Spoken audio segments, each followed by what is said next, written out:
Boycott China, vocal for local, आत्मनिर्भर भारत।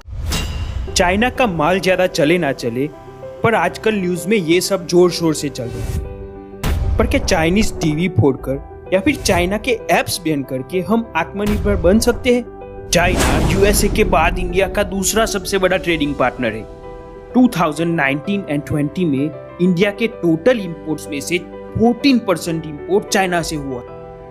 सो in case of import, India China पर सबसे ज्यादा डिपेंडेंट है। इस 14% में से सबसे ज्यादा import chemicals, electronics, automobile components and pharmaceuticals का होता है। इंडिया जो वर्ल्ड का दूसरा सबसे बड़ा फार्मा हब है, वो फार्मा सेक्टर इतनी हद तक चाइना पर डिपेंडेंट है कि फार्मा की 80% APIs यानी रॉ मटेरियल्स सिर्फ चाइना से इंपोर्ट होते हैं।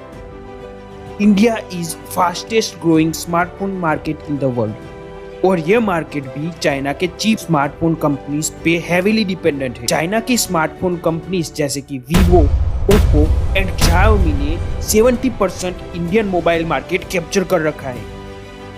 बचपन में जिस मिट्टी और लकड़ी के खिलौनों पे हमें प्राउड फील होता था, वो भी अब चीप चाइनीज खिलौनों से रिप्लेस कर दिए गए हैं।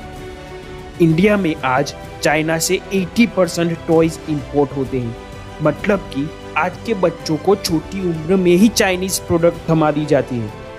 और ये तो कुछ नहीं, इंडिया के ग्रोइंग टेक्नोलॉजी सेक्टर को भी चाइना ने कैप्चर कर रखा है। बड़ी प्लानिंग के साथ चाइनीज जायंट कंपनीज जैसे कि अलीबाबा एंड टेंसेंट ने इंडिया के फेमस यूनिकॉर्न स्टार्टअप्स में इन्वेस्टमेंट कर रखा है। रिपोर्ट्स के मुताबिक 90 से ज्यादा इंडियन स्टार्टअप्स में चाइना की कंपनीज का इन्वेस्टमेंट है। इंडिया में 30 यूनिकॉर्न स्टार्टअप्स है जिसकी वैल्यू $1 बिलियन से ज्यादा है। उस 30 में से 80 स्टार्टअप्स ऐसे हैं जिसमें चाइनीज कंपनी ने हैवी इन्वेस्टमेंट कर रखा है। कुल मिला के चाइना के टोटल इन्वेस्टमेंट इंडिया में $8 बिलियन से भी ज्यादा है।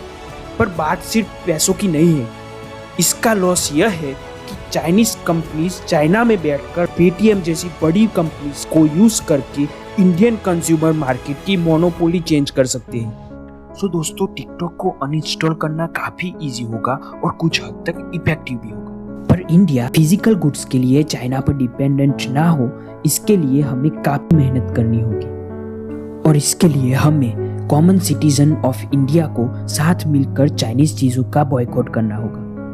मेड इन इंडिया चीजों के लिए अवेयरनेस क्रिएट करनी होगी। मेड इन इंडिया चीजों की डिमांड ज्यादा होगी, तभी तो इंडियन कंपनीज उसको चीप रेट में बेच सकेंगी। ये हमें साथ मिलकर करना होगा। याद रखना, ये हमें चाइना को धूल चटाने के लिए नहीं करना, हमें ये काम इंडिया को और आगे ले जाने के लिए करना है। अपना देश और तरक्की करे इसलिए करना है।